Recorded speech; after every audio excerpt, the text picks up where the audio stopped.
ಸಾರಾ ಮಹೇಶ್ ಅವರು ಮೈಸೂರಲ್ಲಿ ಒಂದು ಸ್ಟೇಟ್ಮೆಂಟ್ ಮಾಡ್ತಾರೆ. ಸಿಎಂ ಇಬ್ರಾಹಿಂ ಒಂದು ಸೌದು ಹೋಗಿರೋ ನಾಣ್ಯ, ಆ ನಾಣ್ಯವನ್ನು ಇಟ್ಕೊಂಡು ನಾವೇನು ಮಾಡೋದು? 2000 ವರ್ಷದ ನಾಣ್ಯ ಹಳೆ ರೂಪಾಯಿ ಇದ್ದರೂ ಅದಕ್ಕೆ ಬೆಲೆ ಈಗ 1,00,000. ಮಹೇಶ ತಿಳ್ಕೊ ಮಹೇಶಪ್ಪ, ಹಳೇದಿದೆಯಲ್ಲ, ಓಲ್ಡ್ ಈಸ್ ಗೋಲ್ಡ್. 24 ಕ್ಯಾರೆಟ್ ನಾವು, ಅದು ಸೌದೆ ಇರಲಿ ಸೌದೆ ಇರಲಿ ಅದಕ್ಕೆ ಬೆಲೆ ಮಾರ್ಕೆಟ್ನಲ್ಲಿದೆ. ನಿಮಗೇನಿದೆ ಬೆಲೆ? ಚನ್ನಪಟ್ಟಣದಲ್ಲಿ ಬಂದು ಬಾಜಾ ಬಾರಿಸಿದ್ರಲ್ಲ, ಎಲ್ಲದ್ದು ಓಹೋ, ಒಂದೊಂದು ಹಳ್ಳಿಯಲ್ಲಿ ಜನರಿಗಿಂತ ಇವರೇ ಜಾಸ್ತಿ ಇದ್ದರು. ಎಲ್ಲ ರಾಜ್ಯದಿಂದ ಕರೆಸಿಬಿಟ್ರು, ಹಂಚಿಬಿಟ್ರು. ಎಲ್ಲ 150 ಕೋಟಿ ರೂಪಾಯಿ ಖರ್ಚು ಮಾಡಿದರು. ಓಟ್ ಹಾಕೋರ್ಗಿಂತಲೂ ಓಟ್ ಹಾಕ್ಸೋರು ಜಾಸ್ತಿ ಜನ ಇದ್ದರು.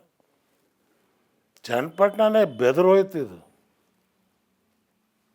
ಸೊ ಹಾಗಾಗಿ ಏನಾಯಿತು, ಇವರು ತಮ್ಮ ಅಸ್ತಿತ್ವವನ್ನು ಸಾರಾ ಮಹೇಶ್ ಕಳ್ಕೊಂಡವ್ರೆ. ಸ್ಟೇಟ್ಮೆಂಟ್ ಕೊಟ್ಕೊಂಡು ನೀವು ಇವತ್ತು ವೆಂಟಿಲೇಟ್ರಲ್ಲಿದ್ದೀರಿ. ಅಧಿಕಾರದ BJPಯ ದುಡ್ಡಿನ ವೆಂಟಿಲೇಟ್ರಲ್ಲಿದ್ದೀರಿ. ಆ ವೆಂಟಿಲೇಟ್ರ್ ತೆಗೆದ್ರೆ ನೀವು ಸತ್ರಿ.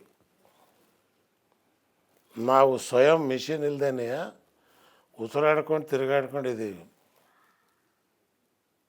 ನೀವು ಇಂಟೆನ್ಸಿವ್ ಕೇರ್ ಯೂನಿಟ್ನಲ್ಲಿದ್ದೀರಿ, ಹುಷಾರು. ನಿಮಗೆ ಇನ್ಫೆಕ್ಷನ್ ಬೇಗ ಆಗುತ್ತೆ. ನಮ್ಮ ಬಾಡಿಗೆ ಇನ್ಫೆಕ್ಷನ್ ಆಗೋದೇ ಇಲ್ಲ.